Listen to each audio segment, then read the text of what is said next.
were 60 children on board a bus at first.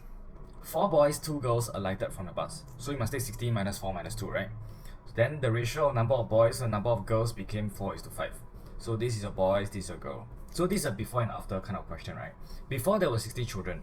After that, 4 boys, 2 girls alighted, and therefore the ratio became this.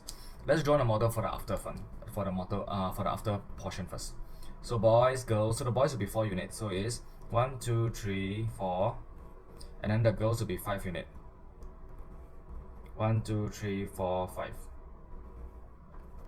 Okay, so we knew that 4 boys left, right? So I'm just going to put another one, which is here, and then we'll denote it as 4.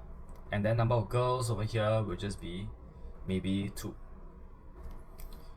Okay, now they said that total there were 60 children. After 2 left, after 4 boys left, and after 2 girls left, right? How many children do we have altogether? We must take 60 minus 4 minus 2, that will become 54.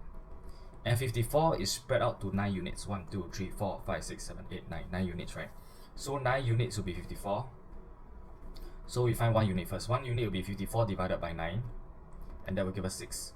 So each of them will be 6. This will be quite simple already.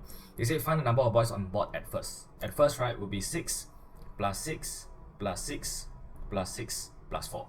So boys will be 6 times 4 plus 4. So they give you 24 plus 4, and that will give us 28.